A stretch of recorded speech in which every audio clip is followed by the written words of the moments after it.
Abra sua Bíblia em Atos, no capítulo 16. Nós vamos ler versos 11 a 15. E nesta manhã, meu tema é uma nova humanidade.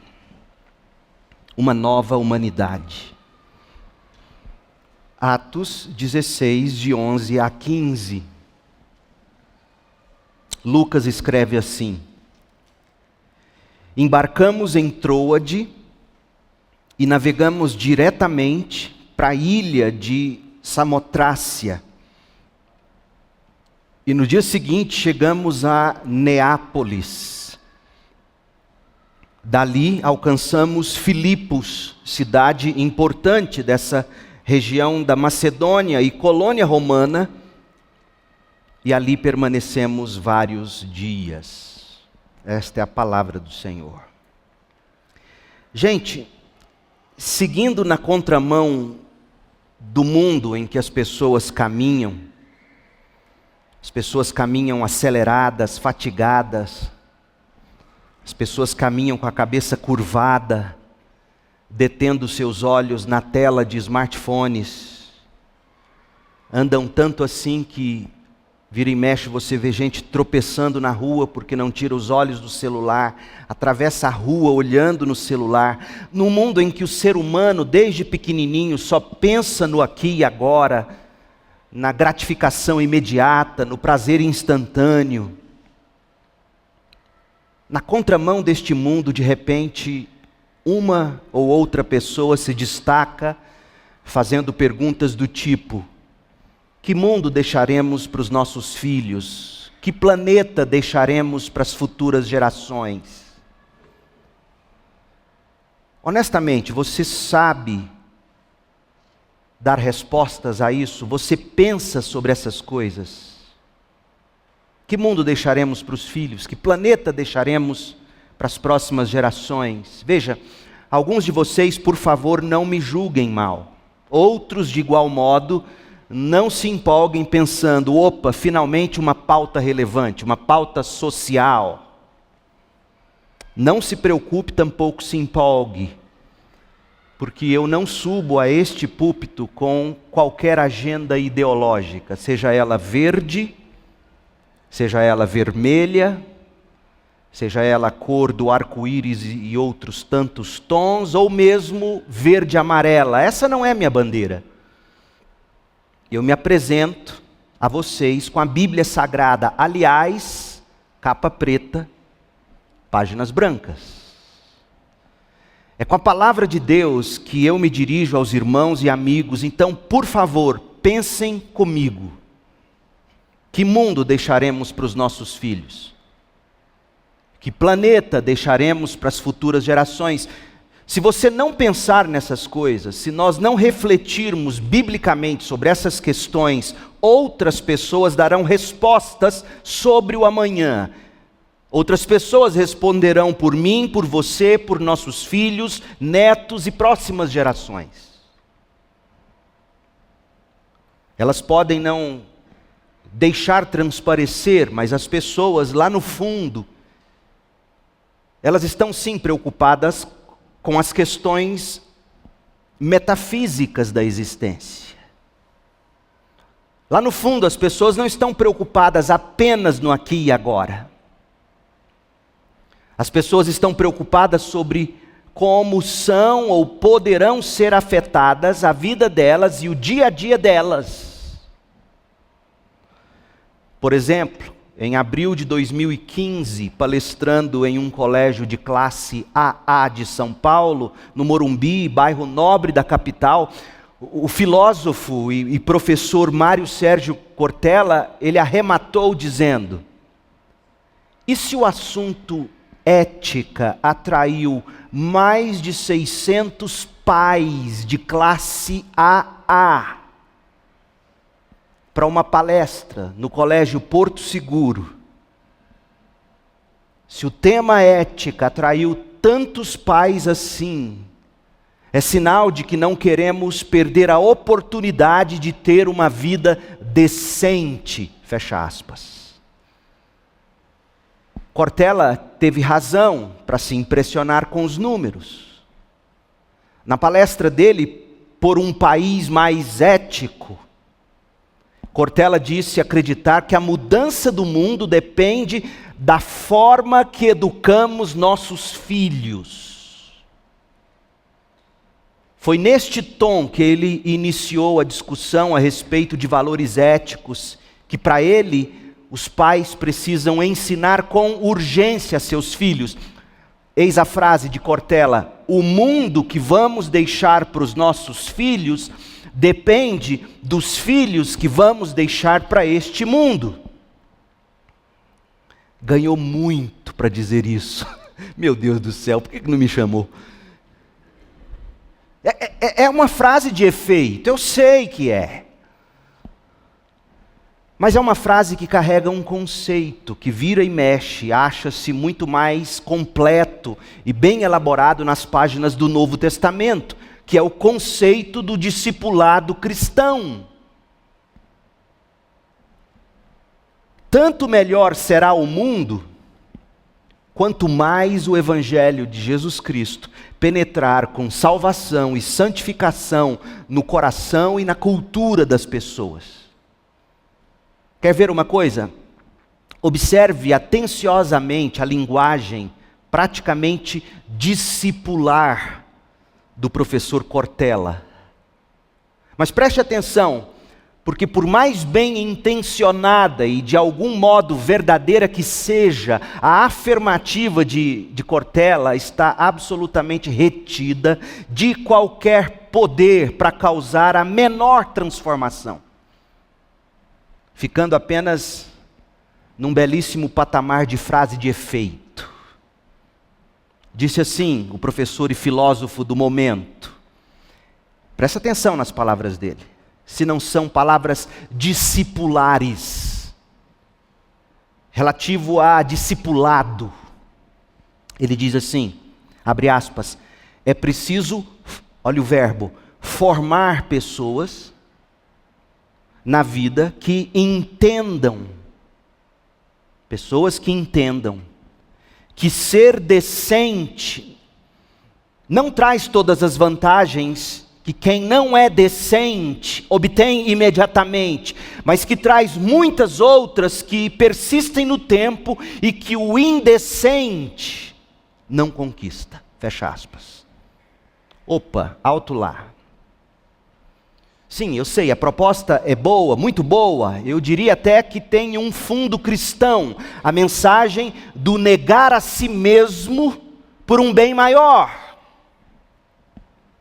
Mas me diga uma coisa, na frase de Cortella,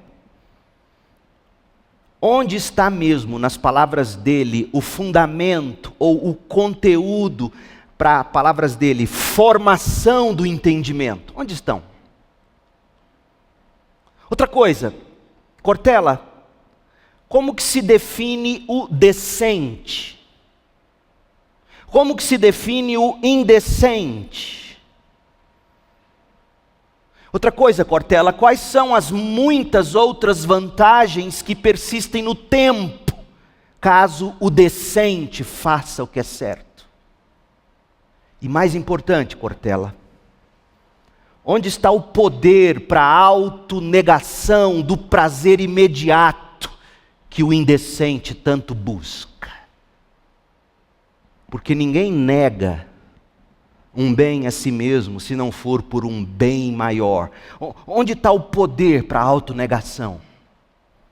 Percebeu, gente? Mário Sérgio Cortella e todo mundo lá fora estão pregando algum evangelho, alguma boa notícia, composta de verdades muitas vezes misturadas com conceitos bíblicos, tantas vezes avessas a conceitos bíblicos. Mas todo mundo lá fora tem a proposta de um mundo melhor, de um planeta melhor para os nossos filhos, para os nossos netos. O orgulho que se celebrará este mês nas avenidas do país tem como fim um mundo melhor. Qual é de fato a melhor proposta para um mundo melhor? Eis uma lista de evangelhos, entre aspas.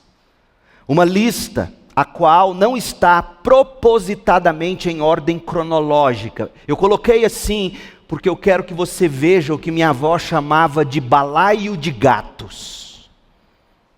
Eis os evangelhos: moralismo, humanismo, anarquismo, marxismo, socialismo, comunismo, estoicismo, nazismo, fascismo, dualismo, iluminismo, materialismo, naturalismo, romantismo, capitalismo, criticismo, cinismo, desconstrucionismo. Eu não quero te cansar. Depois você dá um Google e busque pelas dezenas, se não centenas, de correntes de pensamento e seus desdobramentos ao longo da história, e você vai descobrir que o ser humano nunca deixou de buscar, tanto bem intencionadamente como mal intencionadamente, o ser humano nunca deixou de buscar novas possibilidades de entender o mundo, os seres, as coisas, a si mesmos, porque eles querem agir por um mundo melhor aos seus próprios olhos. Mas só há uma maneira de se criar um mundo melhor. A maneira do Evangelho da cruz de Cristo. Só há um caminho para uma nova humanidade. A via do Evangelho da cruz de Cristo. O Evangelho da glória e da graça de Deus, que é capaz, como nenhum outro Evangelho, de produzir uma nova humanidade. Eis o que Paulo escreveu aos Efésios. Abra sua Bíblia e coloque seus olhos nas páginas, nas palavras de Efésios 2,14. Preste atenção, a gente vai voltar aqui a Atos. Mas Efésios 2,14, Paulo diz: porque Cristo é nossa paz. Cristo uniu, veja, é tudo que o mundo quer, união. Não é isso que o mundo quer? Não é a nova humanidade que se busca união.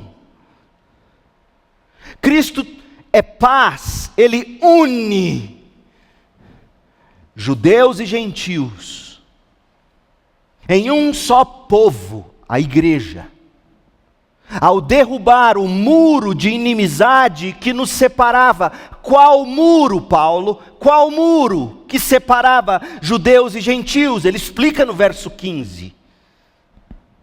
Jesus acabou com o sistema da lei, com seus mandamentos e ordenanças. Não é que Jesus acabou com o Antigo Testamento, não é isso. Ele veio cumprir a lei, ele não veio revogar a lei, mas que lei é essa? Que mandamentos são esses? Que ordenanças são essas que Jesus acabou? Jesus acabou com os rituais, com as cerimônias que caracterizavam a cultura de Israel. Rituais e cerimônias estas que, de certo modo, separava Israel das outras culturas, das outras nações, fazendo Israel olhar para qualquer outra nacionalidade e chamá-los de bárbaros, de cães. Jesus acabou com isso, promovendo a paz ao criar para si mesmo desses dois grupos que eram tão inimigos. Preste atenção na palavra dele. Uma nova humanidade. Uma nova raça sob o segundo Adão. Porque para Deus é assim, ou você está sob Adão, ou você está sob o pecado, ou você está sob Cristo, segundo Adão.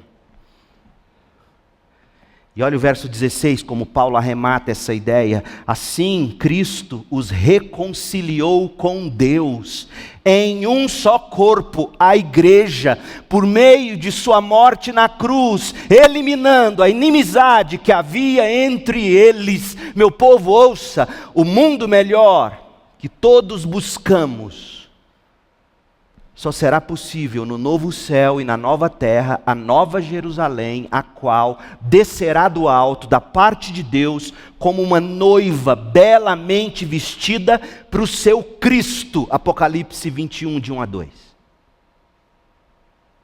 Até lá, entretanto, até a chegada desta grande cidade, apenas o cristianismo, apenas a Igreja de Cristo em suas expressões locais, igrejas produzidas pelo Evangelho da cruz de Cristo, igrejas protetoras do Evangelho, igrejas praticantes do Evangelho, igrejas proclamadoras do Evangelho da cruz de Cristo. Apenas o Evangelho pregado e praticado pelas igrejas de Cristo será capaz de produzir uma nova humanidade. A única humanidade capaz de produzir, por sua vez, restauração, tornando o mundo em um lugar melhor. Não há outra esperança praticável ou capaz de transformar o mundo. Não há. Por isso a minha bandeira não é verde, a minha bandeira não é vermelha, a minha bandeira não é verde e amarela, não é azul e amarelo, não é azul, branco e verde. Não é Mercosul, não é União Europeia, não é bandeira de orgulho algum. A minha bandeira, a sua bandeira, é o Evangelho da cruz de Cristo. A passagem bíblica que nós temos diante de nós em Atos 16, volta lá em Atos, revela como o Evangelho da cruz de Cristo desembarcou na Europa. Porque Filipos, onde Paulo acabou de chegar, de acordo com o texto que lemos, está na Europa. A passagem bíblica retém para nós uma pequena amostra da primeira igreja cristã em solo ocidental. É impossível destacar a importância desse acontecimento que a gente acabou de ler em Atos para o mundo e para a história humana, uma vez que a semente do Evangelho caiu em solo europeu, a videira de Cristo se alastrou para o resto do planeta, transformando a humanidade para sempre, gente. Portanto, o que a gente tem de Atos 16 em diante é muito mais do que o registro de como o Evangelho saiu de Jerusalém, passou pela Judéia e Samaria, entrou na Ásia Menor e na Galácia, e de lá aportou na Europa, atingindo os confins da terra. É muito mais do que isso. Nós temos aqui um retrato dos tipos de gentes que o Evangelho transforma, e um retrato da nova humanidade que o Evangelho produz. É esse mundo. O mundo produzido pelo Evangelho, o Evangelho que é poderoso para salvar e para transformar os nossos filhos e a todos e as próximas gerações. É esse mundo que nós queremos construir para as futuras gerações, até que Cristo volte para estabelecer para sempre seu reino de justiça e paz. Sim, é isto mesmo que eu estou dizendo, o Evangelho é suficiente. Você não precisa de mais qualquer outro ismo. Você precisa do Evangelho. Só o Evangelho poderá construir amizades melhores, casamentos melhores. Porque só o Evangelho vai fazer dois pecadores irem de novo e de novo para a cruz, crucificando suas vontades. Só o Evangelho vai construir famílias melhores, sociedades melhores, mundo melhor. E o Evangelho começa comigo, com você, com os nossos filhos, do outro lado da rua, do outro lado do mundo, simultaneamente. Semana retrasada, a gente começou a estudar a segunda viagem missionária de Paulo. O apóstolo tinha terminado a primeira viagem, e ele já tinha em mãos a decisão do concílio de Jerusalém. Decisão que referendava sua posição, que era contrária à doutrina dos judaizantes. A doutrina dos judaizantes, além de destruir a graça de Deus e a fé somente em Cristo como única condição para a salvação, a doutrina dos judaizantes cuidava tão somente de perpetuar a cultura judaica, gerando conflitos. Mas tudo foi resolvido no Concílio de Jerusalém. Só que na sequência houve um desentendimento entre Paulo e Barnabé, e a coisa foi tão grave que Barnabé e Paulo se separaram. Barnabé embarcou com Marcos para Chipre e Paulo partiu com Silas a fim de fortalecer as igrejas anteriormente fundadas por Paulo e Barnabé na Ásia Menor, ainda no Oriente. Aí domingo passado, a gente viu como o Evangelho foi parar na Europa. Impelido pelo Espírito Santo, ou impedido pelo Espírito Santo de continuar rumo à província romana da Ásia, ao oeste, como Paulo pretendia, e também impedido de ir para Bitínia, ao norte, Paulo foi guiado, impelido para a cidade portuária de Troade, às margens do Mar Egeu, e de lá Paulo foi conduzido ao continente europeu. Ele tinha sido impelido pela visão de um homem macedônio que rogou que Paulo passasse a Macedônia e o socorresse. Talvez você tenha ouvido falar da Macedônia do Norte, que agora recentemente eliminou a Itália da Copa do Mundo. Macedônia do Norte, que hoje está na região da antiga Iugoslávia. Foi nesse miolinho que Paulo chegou, na Europa. E é Macedônia do Norte para se diferenciar da Macedônia da Grécia. Mas isso é geopolítica, não é o que nos interessa. Eu digo isso apenas para você perceber onde Paulo estava. A passagem que a gente vai considerar nesta manhã relata a continuação da viagem de Paulo e Silas, juntamente com Timóteo, que se juntou a eles na cidade de Listra, e Lucas, que também passou a acompanhar o grupo lá no porto de Troade. Portanto, preste atenção, olhe para sua Bíblia, Atos 16, a partir do verso 11, até o final do capítulo, no verso 40, tem registrado o início da obra missionária na Europa, em obediência ao chamado divino. Lucas focaliza aqui a primeira cidade europeia a receber o Evangelho, a primeira pessoa convertida no continente europeu, a primeira igreja estabelecida na Europa, sob a orientação do Espírito. Leia de novo comigo, Atos 16, 11. É o Evangelho, é isso que eu quero que você tenha em mente, o Evangelho que transforma o mundo numa nova humanidade, chegando na Europa. Verso 11, embarcamos em Troade, na Ásia Menor, navegamos cerca de 200 quilômetros, diretamente para a ilha de Samotrácia. Esse verbo que a NVT coloca, ou essa palavra diretamente, a tradução literal seria: e navegamos com ventos favoráveis, soprando atrás de nós, soprando nossas velas. E navegamos para a ilha de Samatrócia, e no dia seguinte chegamos a Neápolis. Curioso que o Evangelho chega, Neápolis significa nova cidade. Porto macedônio, Neápolis é um porto macedônio. Hoje no mapa fica próximo à cidade de Kavala, na Grécia. Dali alcançamos Filipos, cerca de 15 quilômetros de Neápolis, pela via Ignátia, que ligava a Ásia, de onde Paulo saiu em Troade, à Europa.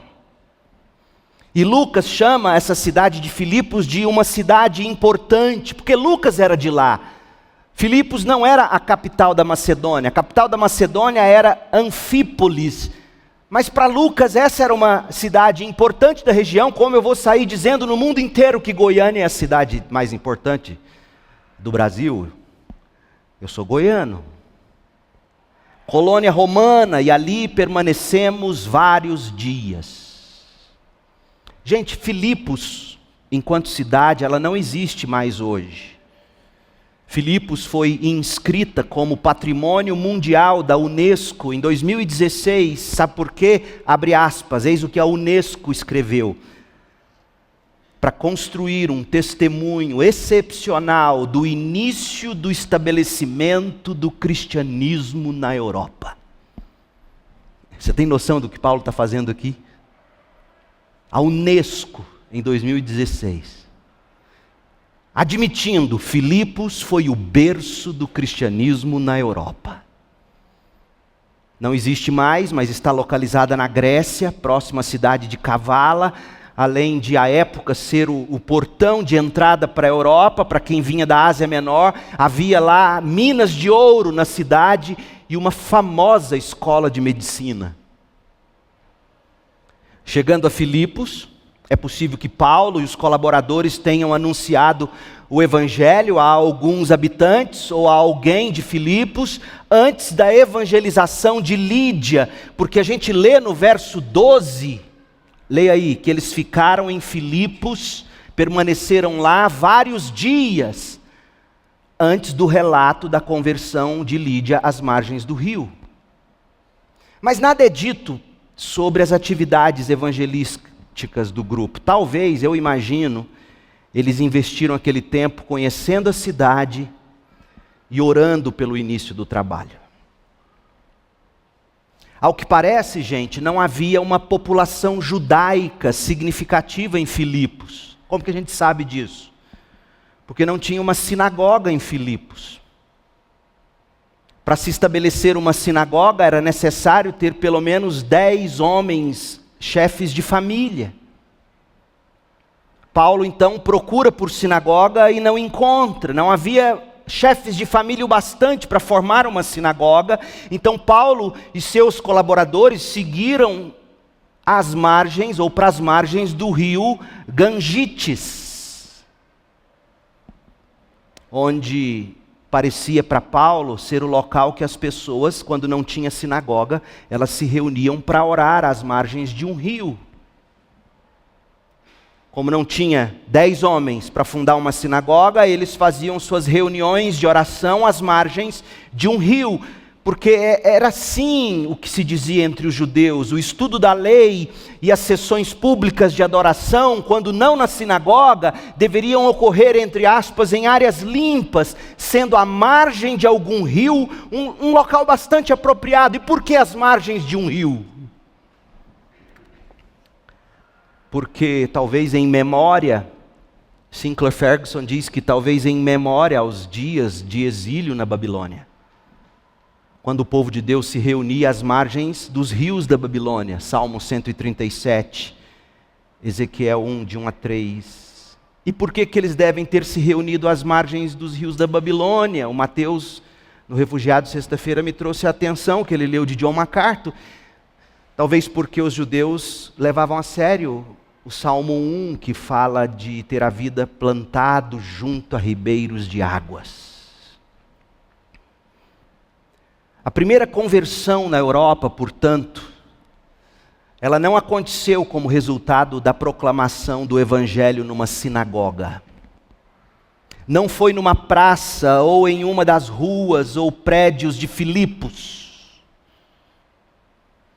Preste atenção, gente, diferentemente de outro apóstolo, Paulo não foi recebido por um grupo de pessoas prontas para ouvi-lo, como aconteceu com Pedro na casa de Cornélio. Paulo também não foi recebido por um homem macedônio, conforme a visão, aguardando ele para ouvir o evangelho. A primeira conversão no solo europeu aconteceu às margens de um rio, onde uma mulher ou mulheres judias, ou talvez mulheres não judias, mas gentias, tementes a Deus, costumavam se reunir para orar.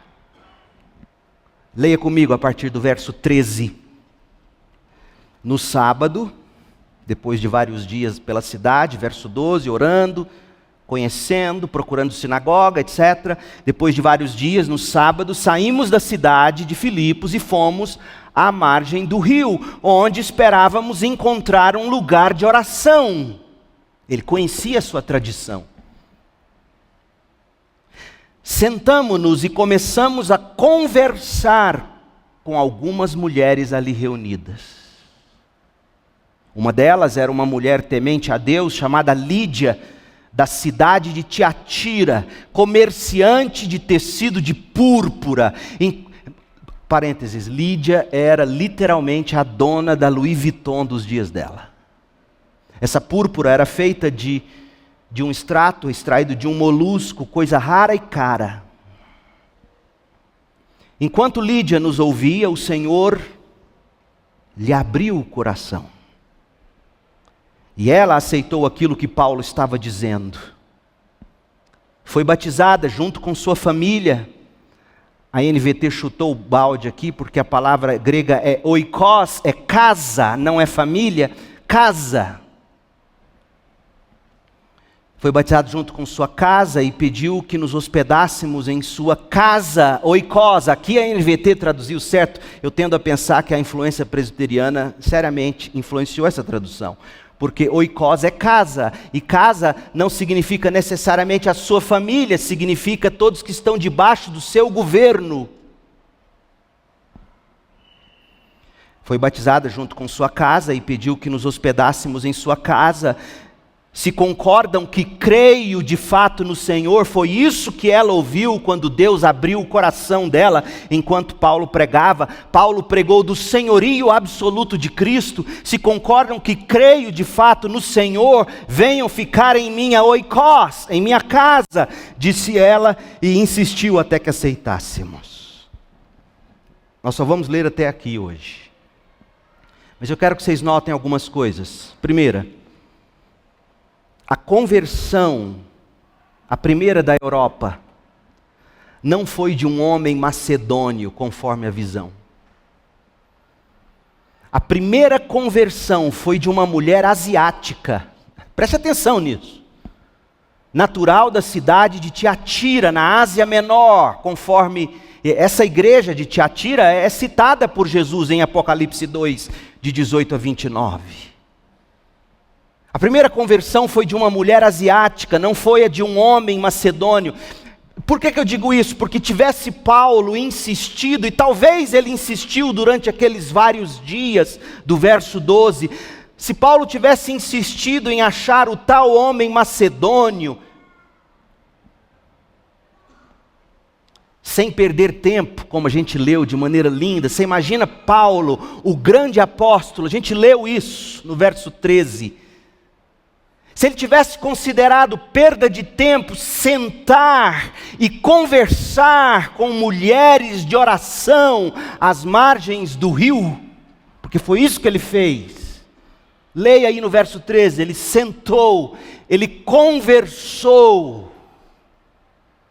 Ele não chegou com a atitude de pregador, ele chegou com a atitude de homem de evangelho, do evangelho, pronto a ouvir, pronto a conversar, e anunciou o senhorio do Salvador Jesus. Se Paulo tivesse se apegado àquela visão intransigentemente, talvez ele teria deixado passar a primeira grande oportunidade e a conversão a Cristo na Europa. Mas depois de vários dias, no verso 12, a gente lê que ele resolveu ir para o rio, para a reunião de oração das mulheres.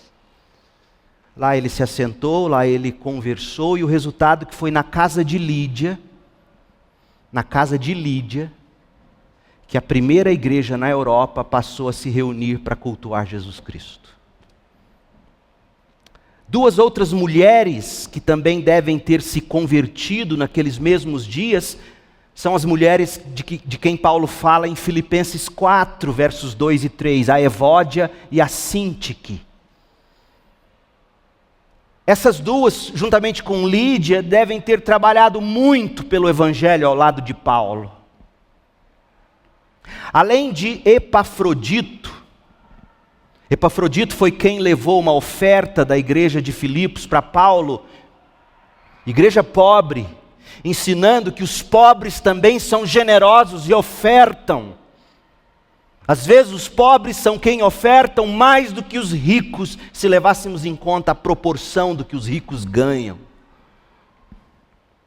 Além de Epafrodito, que foi quem levou uma oferta da igreja de Filipos para Paulo, e depois Epafrodito traz a carta de Paulo à igreja, você lê isso em Filipenses 2:25, em Filipenses 4:18. Além de Epafrodito, o outro único nome masculino que aparece na carta de Filipos é o nome de Clemente. Por que eu trago essa informação?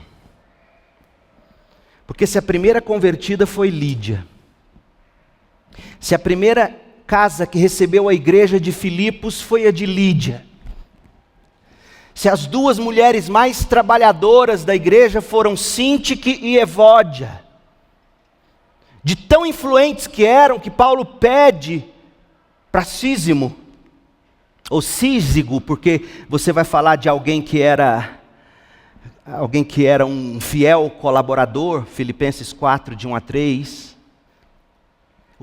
Eu te digo isso porque não foi Lídia, não foi Síntique, não foi a Evódia, apesar de a igreja estar na casa de Lídia.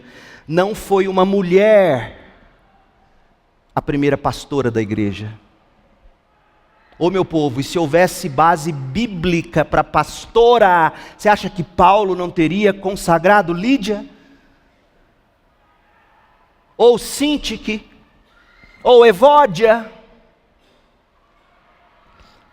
A Bíblia não fala quem era o pastor de Filipos, mas a Bíblia fala em Filipenses 1:1 que a igreja de Filipos era pastoreada por bispos, homens, e servida por diáconos. Que lição para esse mundo moderninho que acha que pode melhorar a Bíblia.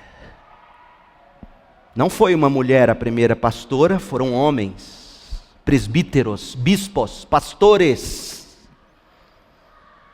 Outra coisa importante, a operosidade da fé das primeiras mulheres cristãs foi fundamental para o assentamento do cristianismo na Europa. Mulheres servas que abriram o lar, a vida, os recursos. É óbvio que Lídia, a partir daquele ponto, deve ter começado de algum modo a ofertar para Paulo e seu time. A operosidade das mulheres cristãs foi fundamental para o assentamento do cristianismo na Europa. Portanto, a primeira conversão foi a de uma mulher. E a gente aprende tanto com isso. Ela não foi a pastora, mas ela foi a grande e operosa sustentadora do trabalho em Filipos. Que lição para nós, para vocês, mulheres cristãs. Como vocês podem, com operosidade, assentar o trabalho cada vez maior. Segunda aplicação aqui, a emancipação de Lídia. Por que eu digo emancipação de Lídia? Eu estou usando uma linguagem contemporânea. O empoderamento de Lídia, a libertação de Lídia do lar para ser uma trabalhadora, que era uma dona de negócios. Provavelmente fosse viúva, não sei. Talvez não tivesse casado, não dá para saber. Mas o fato é que a Bíblia deixa claro que ela não dependia de homem para o sustento. Na linguagem de hoje, ela era uma mulher empoderada, uma mulher liberta, uma mulher emancipada. Mas preste atenção, mulheres. Não foi suficiente para ela tudo isso, para construir a identidade dela e conferir a ela significado para viver com realização. Por que eu digo isso? Porque ela recorreu à espiritualidade. Ela recorreu ao monoteísmo judaico, ela recorreu ao padrão ético do judaísmo para ter de algum modo satisfeitos suas aspirações por identidade, por significado, bem como seu desejo pela transcendência divina. Não foi o bastante para ela ser a dona da Louis Vuitton. Entenda isso. Não foi o bastante para ela não ter homem que não a sustentasse. Até então não tinha filhos, não se fala, tal, não sabemos. Por que Paulo não citou o nome do marido dela, a casa de Lídia? Porque não sei. Era uma mulher de algum modo emancipada. Mas isso não foi bastante. Ela precisou do judaísmo num primeiro momento. E o mundo de hoje diz que você precisa se libertar das garras da fé, da religião. A profissão de Lídia estava relacionada à sua cidade natal, Tiatira. Hoje é a cidade de Akhisar, na Turquia, Tiatira. Cidade conhecida pela produção de corantes, como eu disse, extraído de molusco, tintura caríssima. Os tecidos de Lídia eram apreciados em outros países, ela era uma exportadora.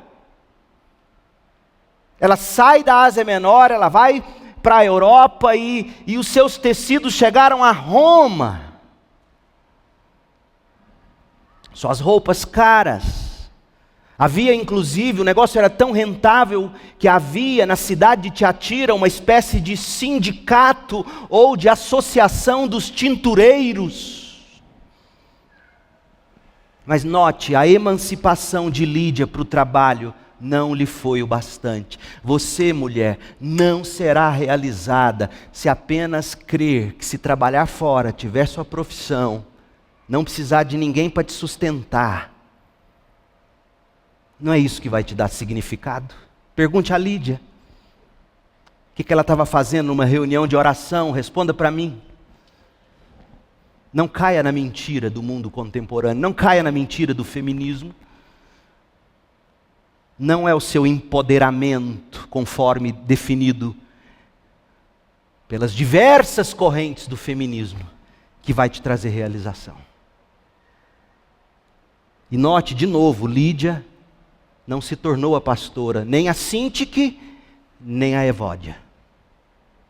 E quando houve uma briga entre Sintique e Evódia, foi preciso que talvez um presbítero, ou um diácono de nome Císigo, que a tradução na NVT não coloca o nome dele, coloca o que significa, vai dizer que ele é um fiel colaborador. Foi preciso de um pastoreio masculino para resolver o problema entre duas mulheres na igreja.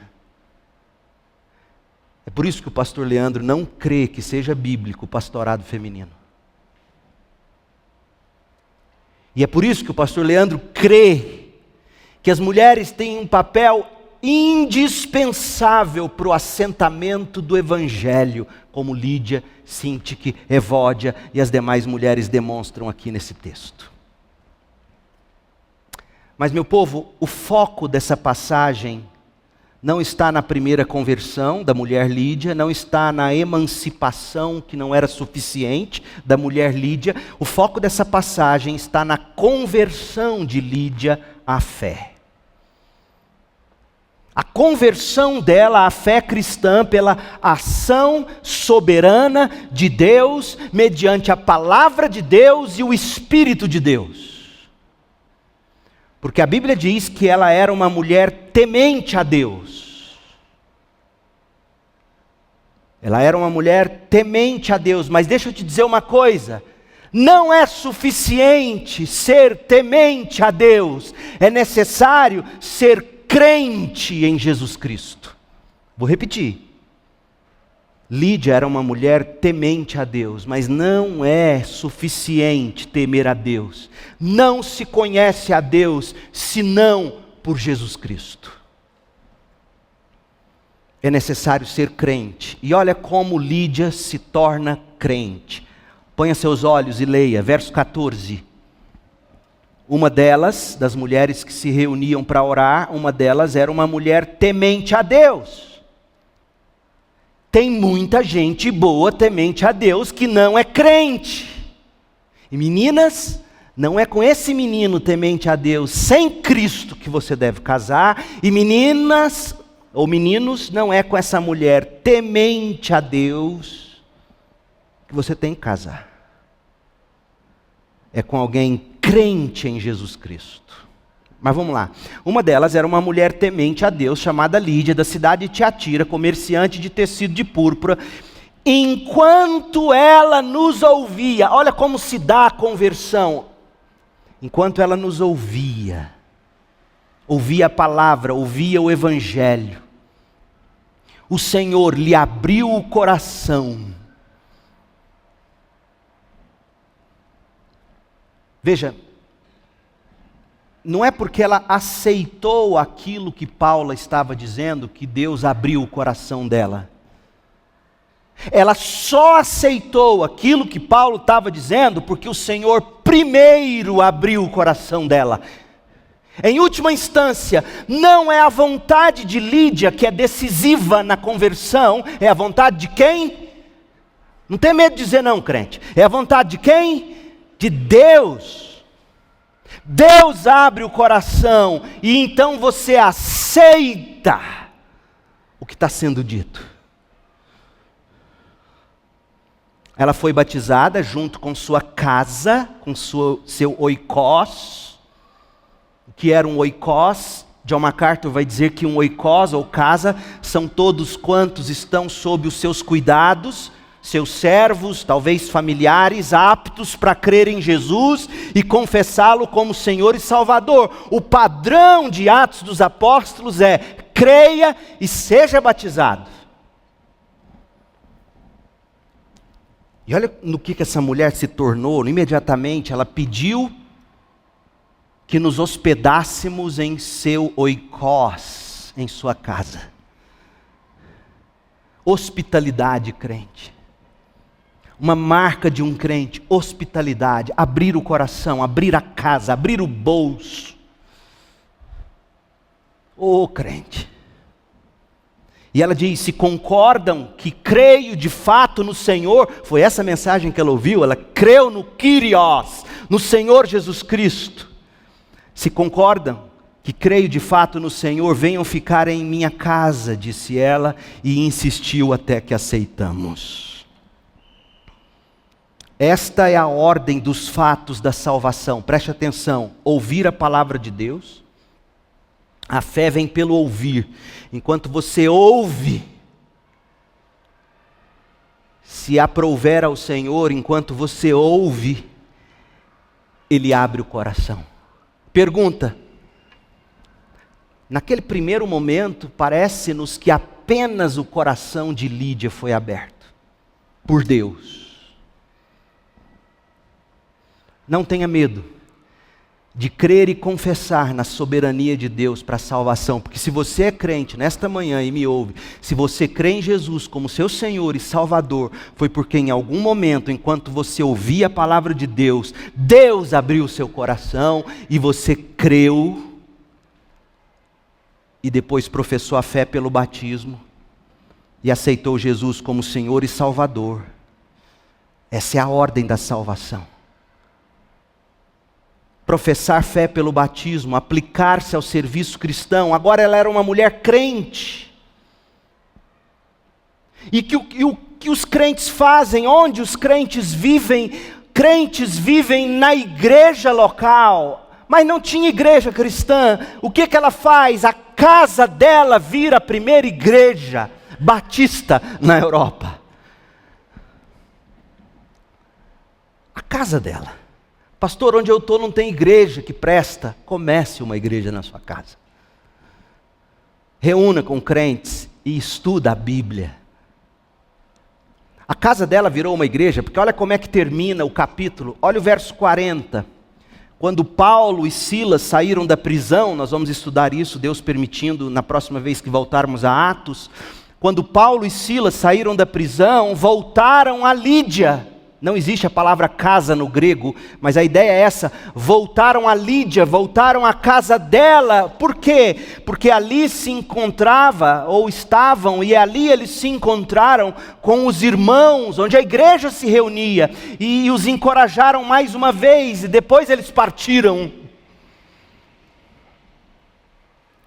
Ela ouviu, Deus abriu o coração, ela creu, ela aceitou, ela professou a fé pelo batismo, ela se integrou na igreja. Não existe crente sem igreja no Novo Testamento. Não aceite como normal alguém te dizer, mesmo que membro dessa igreja, porque se estiver assim está em pecado, está errado. Não aceite alguém te dizer, eu estou bem com Deus, eu não preciso da igreja. Isso não existe no Novo Testamento. Pois bem, todo mundo quer um mundo melhor. Um mundo melhor, um planeta melhor. Para os nossos filhos, para os nossos semelhantes. Eu e você e todo mundo estamos chocados com o estado em que se encontra a humanidade. A gente anseia por uma nova humanidade. O problema, gente, é que nada será capaz de criar um novo mundo, uma nova humanidade. Uma humanidade nova e melhor só será possível pelo Evangelho de Cristo. Foi isso que nós encontramos neste texto de Atos. Quando o evangelho da cruz caiu em solo europeu, o evangelho começou a criar o que já vinham criando desde Jerusalém, começou a criar uma nova humanidade. Uma humanidade sem muro de inimizade e de separação entre raças e culturas. Uma humanidade onde não há mais divisão de classes, cores ou raças. Olha o que Paulo escreve em Gálatas 3:26. Pois todos vocês são filhos de Deus por meio da fé em Cristo Jesus. Todos que foram unidos com Cristo no batismo se revestiram de Cristo. Resultado, não há mais judeu nem gentil, escravo nem livre, homem nem mulher, pois todos vocês são um em Cristo Jesus. E agora que pertencem a Cristo, são verdadeiros filhos de Abraão, herdeiros dele segundo a promessa de Deus. Essa é a nova humanidade, pessoas unidas com Cristo no batismo e que se revestiram de Cristo e que agora pertencem a Cristo. E o resultado disso é maravilhoso, pessoas que não seguem mais os desejos da natureza humana, mas que produzem o fruto do Espírito, o fruto da nossa união com Cristo pela fé. Essa é a nova humanidade. Olha o retrato da velha humanidade, Gálatas 5. Ponha seus olhos aí, preste atenção. Gálatas 5:19. Olha quem é a velha humanidade. Os que seguem os desejos da natureza humana. E os resultados são extremamente claros. A velha humanidade produz, por seguir seus desejos, imoralidade sexual, impureza, sensualidade, idolatria, feitiçaria, hostilidade, falta de educação, discórdia, ciúmes, acessos de raiva, é fruto do velho homem.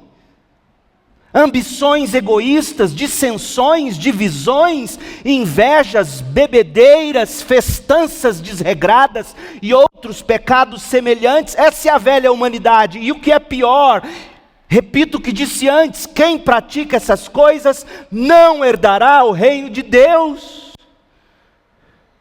E tem, entre aspas, crentes que vivem nesses pecados e dizendo que vai para o céu. Você não vai para o céu, não. Porque a nova humanidade não tem essa característica que Paulo acabou de descrever. Acessos de ira, ciúmes, discórdia, hostilidade, idolatria, ambição egoísta. Crentes não são assim, e se alguém que te diz crente é assim, duvide, esse não é o fruto que crente produz. A velha humanidade é assim.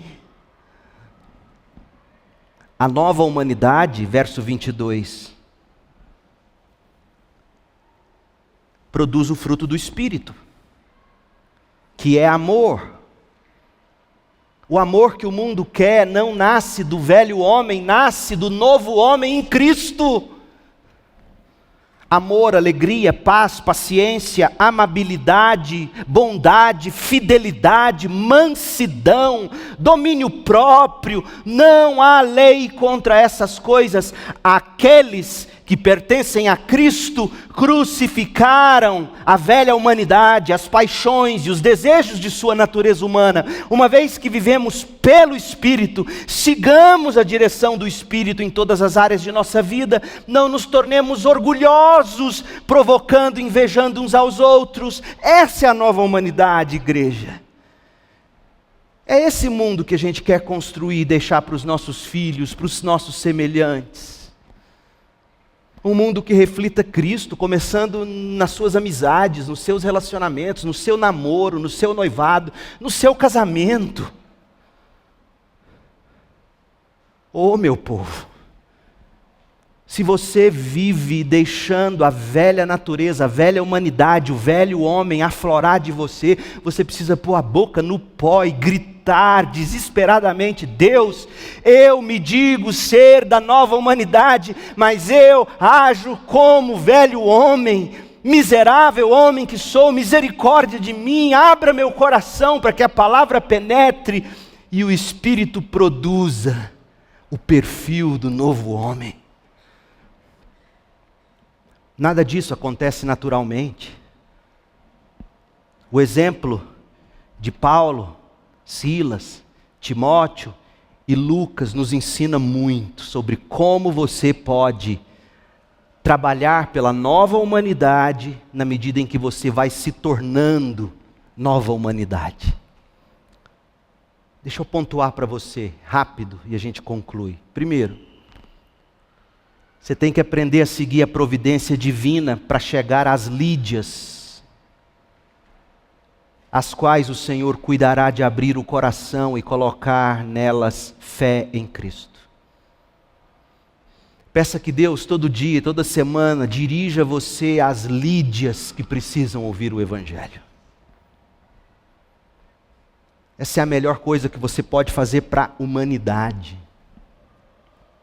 Ver Lídias se convertendo a Cristo. Segundo, é necessário recobrar a estratégia de Paulo. Você precisa ter tempo na sua agenda para fazer o que Paulo fez: sentar e conversar, com foco no Evangelho. Foi isso que ele fez com aquelas mulheres na margem do rio. Pastor, eu não tenho tempo para nada, e o tempinho que te sobra, você investe em tudo, menos em tempo com alguém para falar do Evangelho. Deixa eu te falar uma coisa, você pode se tornar o melhor profissional do país. Se você não arrumar tempo para sentar com alguém e falar do Evangelho, você não está trabalhando por um mundo melhor. Você está dando Novalgina para paciente com câncer terminal. Sim, trabalhe com o melhor da sua vocação. Melhor vendedor, melhor vidraceiro, melhor médico, melhor diarista. Mas você tem que ter tempo para sentar e conversar do Evangelho. Foi assim que a Europa mudou. Presta atenção, Paulo não tinha ideia de que ele e sua equipe estavam no que viria a ser a Europa. E de que modo o Evangelho mudou a Europa e o mundo. Com 4 homens sentados na margem de rio, nada de vara, nada de pesca, mas de Evangelho. Evangelho aberto, eles conversando, eles falando de Jesus, do senhorio de Cristo. A gente tem que recobrar a estratégia de Paulo. Outra coisa, é necessário pregar o verdadeiro Evangelho, como Paulo pregou: creia no Senhor Jesus Cristo, creia e seja batizado, integre-se à igreja de Cristo. A gente tem que ensinar as pessoas a construir a identidade delas, o significado delas, o sentido delas, a realização existencial delas em Cristo, e não no curso universitário, na profissão, na emancipação, no empoderamento. Não, é Cristo a nossa identidade. Quantas igrejas hoje, desprezando o Evangelho, achando que o que vai mudar o mundo é o comunismo, é o socialismo, é o lulismo, é o dilmismo, é o bolsonarismo. O que vai mudar o mundo é o cristianismo de Paulo. É você ensinando as Lídias que a Louis Vuitton dela não dá sentido existencial para ela. Que apenas temer a Deus não resolve o problema dela. Ensinar o mundo a crer em Jesus e a construir a identidade em Cristo. Também é necessário você fazer da sua casa um oásis da graça de Cristo. Lídia, muito hospitaleira, trabalhadora, não tinha tempo na agenda. Você acha que essa mulher era uma mulher de tempo sobrando? O sucesso só aparece antes do trabalho no dicionário, gente. Se essa mulher se tornou de sucesso é porque ela trabalhava muito. Mas ela tinha tempo para abrir a casa dela para Paulo e a nova igreja. Será que não é momento de você considerar abrir um pequeno grupo na sua casa para suas amigas? Um pequeno grupo de estudo bíblico? Para os seus amigos? Abrir a sua casa com tempo intencional, onde você vai abrir o Evangelho, vai ler a Bíblia com as pessoas. Lê a Bíblia. Pastor, que material eu uso quando minhas amigas ou amigos vierem para casa? Usa a Bíblia. Abra Marcos, comece a ler Marcos. E Deus vai fazer o que fez com Lídia. Vai abrir o coração das pessoas. É necessário crer no Evangelho, é necessário proteger o Evangelho, praticar o Evangelho, abraçar o Evangelho como fundamento, porque foi isso que a Europa de Paulo fez. Menos ideologia, menos filosofia e mais a teologia de Paulo. É necessário considerar os tipos de frutos que foram produzidos pelo Evangelho pregado por Paulo em Filipos. E é necessário contrastar os frutos na vida de Lídia e daquela igreja em Filipos com os frutos que a gente vê hoje, fruto de evangelhos aí. Por exemplo, Lídia e a igreja de Filipos se tornaram hospitaleiros, generosos. Mas, honestamente, a hospitalidade e a generosidade é marca dos evangélicos brasileiros, gente? De jeito nenhum.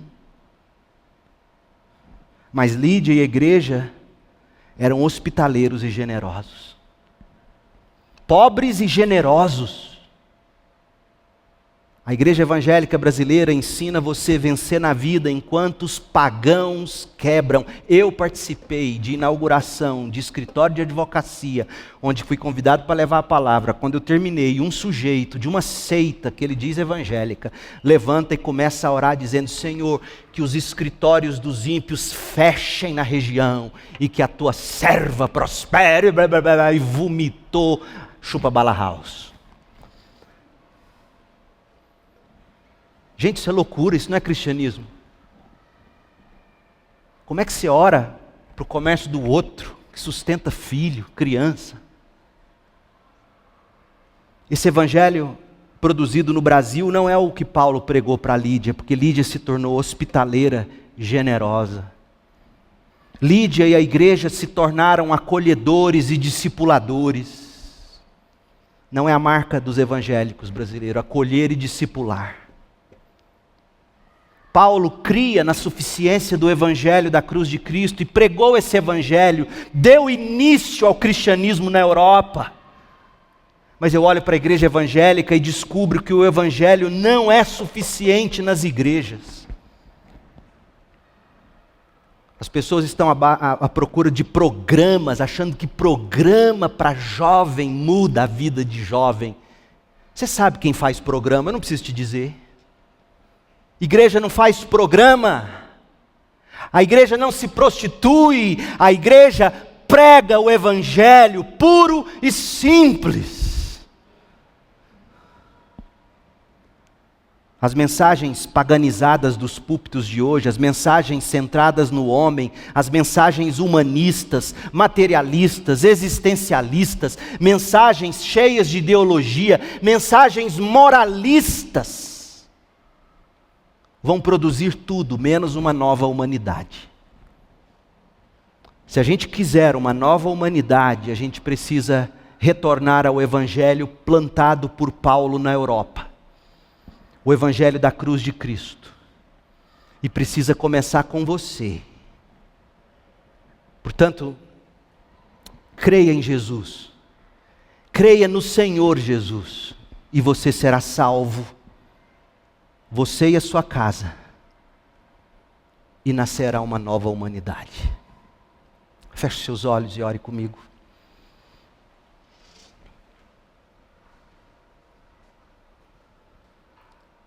Ó Deus, que história nós temos no ministério de Paulo na Europa. E é deprimente, é triste, é apavorante olhar ao nosso redor nesta geração e descobrir quão longe nós estamos de acreditar que o Evangelho, num grupo mesmo que pequenino, onde pessoas sentam e conversam sobre o Evangelho, como é triste constatar que ninguém acredita nisso mais. Como é triste constatar que as pessoas querem programas, produções, que as pessoas querem impacto, quando o que o Evangelho desde o início fez foi seguir de boca em boca, em pequenos grupos, como o fermento que leveda a massa, transformando o mundo. Faça de nós homens como Paulo, mulheres como Lídia. Faça da tua igreja, a segunda igreja batista em Goiânia, essa igreja que trabalha por um mundo melhor, por um planeta melhor, pela nova humanidade, no e pelo Evangelho da cruz de Cristo. Quanta coisa, Senhor, nós podemos aprender hoje.